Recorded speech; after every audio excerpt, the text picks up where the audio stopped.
say u wadeen dawladii 60kii waxay suubisay afgooyina warshadii dhagax ku dhis gaalkacayna tii galeyda geeyadka la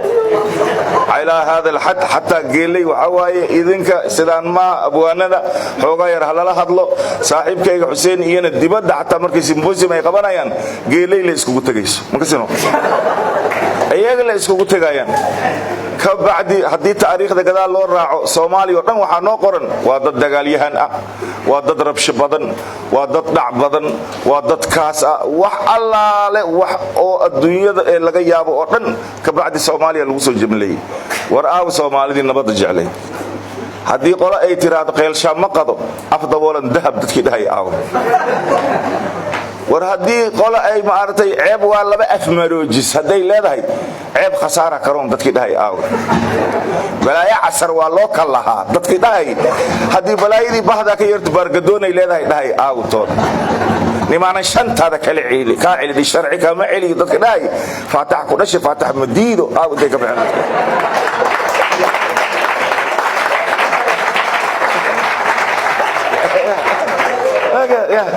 ku qabso qadi maysid kan cule iimaan alla uur buuxiyo makasino adkaan uu ku cunay ama ku ciideeyay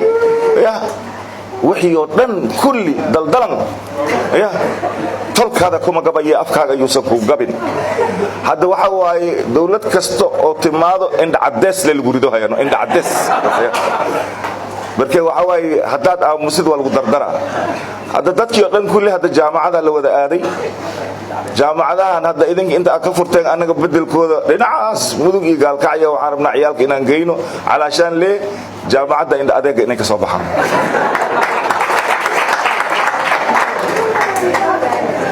ninkii dhakhtarka ahaa ee kii xanuunsaday ee gaalkacyoodka ahaa ee la yiri war ninkan waa bukaaye halaga saaro hal xaniin si kala dawo kuma helaye dhakhtarkii kaliya markuu sida uu yiri maxuu sameeyay war dadkiisa loo sheegay leer bal haday ku qancin karaan waa loo sheegay waxa leer warniyahow ninkan waa jiran yahay si la yeelo ma naqaan waana inda adag yahay adiga le u sheeg ma idinka horta tijaabiye waryahay war ma haysaa dhakhtarkii wuxuu ku yiri ninka hal xiniin waa in laga saaraa oo waayi uu yiri dawaad bogtaa baa lagu yiri haddaan bokoma sidaas baa taladiisa war idinka maqlan baa iga tago yirlo dhakhtarkii loo sheegay ana u tagay ana qancinayo war hay kaale inaadan maxad ku diiday caafimaadkaada ku jira inaadan waxaan ku diiday ma ku sheego yiraahdo ilaahan kugu dhaarshay gaalkacyo anoo laba xaniin nabad ku joogi waa yiri ma maanta hal xaniin ku joogi kara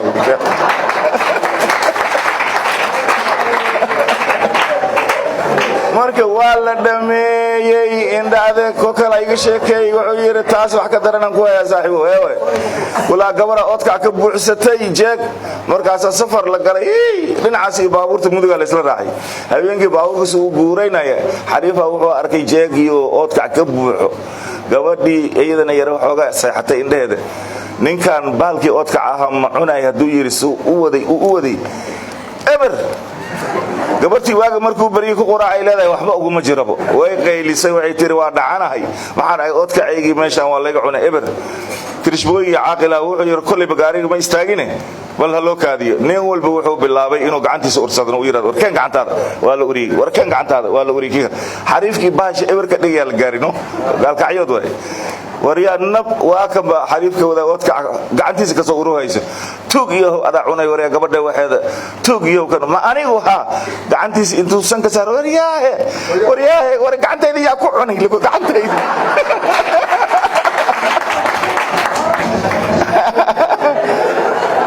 waxaan aad ugu faraxsanahay runtii Soomaaliya biyad ahaan anaga waxa waaye saaxiibadayna geeleyda waa jecelnahay laakiin inay wax noo hambeeyaan aan jecelnahay saaxiibkay Abdullaah markaan uu sheekeynay iyo maartay salaadii baa nagu soo dhow SYL-kii ayaa waxaan uga soo qaaday murtidii ay tirin jireen maxay dhigi jireen uu yiri markaas waxaan iri galwiinay intii gaalkacyo guri leega waaye Soomaaliya garuun waa gamaysiina gacan dhiiranaada ay dhigi jireen gaalkaan minaas guur oo gacan moos la waayo goberna Israa'iil gacan loo gelaa geedkii la googooyo gabalaha hiraayo yaa geeri diidayo loogu goondihaa minay Masar maayadii xukunta Muqdisho una leego mooskii Itaaliya sidee lagu mootihaa gabar gaal anoon guursanin oo gaxba ii cadaynin wallaahi waa gaari doonaa gegsashay rabtaan intaas kuma ekaanina gabdhihii xataa sidaasay u heesi jireen oo dhihi jireen aniga magaceyga makaay waayo mininkayna mooyka muusikada Israa'iila meher leega yeelay marka ma aragteen manaahijta waxbarashada ayadoo hal bayt xataa lagu xusaayo cadaalad la rabaa wadankan taariikhdii waa cadaalad daraysan tahay suugaantii waa cadaalad daraysan tahay af Soomaaliga waa cadaalad daraysan yahay hadda daan wax idin weydiiyo yabal baroor yaa yaqaano ma jirano geelay hal ma sheeg karto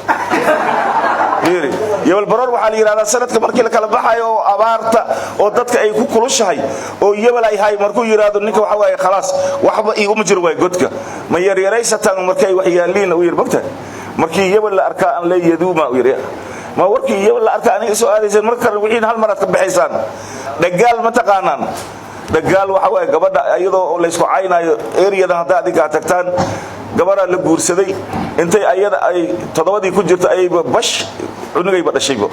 markaas horteeda la soo istaagay sanadkii qoftii ceeble waa la caynaya ninkii ceeble waa la caynaya ninkii amaanle waa la caynaya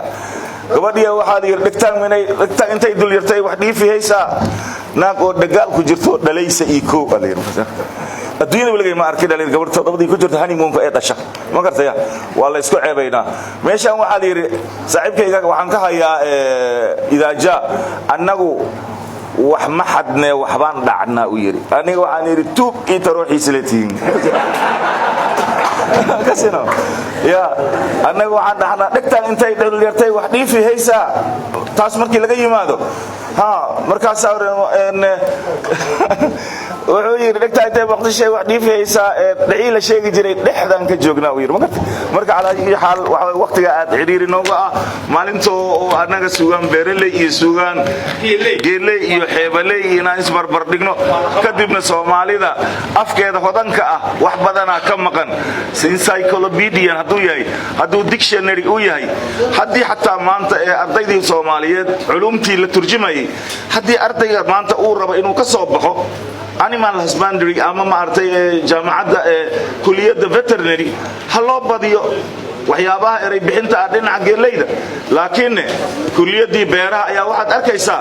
afkakan lagu wada turjumay oo beeraleydina meeshaan joogto luqad oo aan xataa laga isticmaalin beerihii inay ku qoran yihiin scientific words waxa soo dhan waxay u baahan yihiin wax dib ugu noqosho u baahan Soomaalidana taariikhdeedana si fiican loo soco af Soomaaligana si fiican loo soco dhaqankana si fiican loo soco akademiyada waa idin soo dhaweynayna dhalinyarada ee ku hawlan wax qorida waa dhiirigelinaynaa laakiin waxa waaye kaliya waxaan codsanaynaa inay ahaato suugaanta Soomaaliyeed mid loo dhan yahay ee aanan noqonin mid ma aragtay qabiyo ah oo aan loo dhamayn wabillahi tawfiiq assalamu alaykum wa rahmatullahi wa barakatuh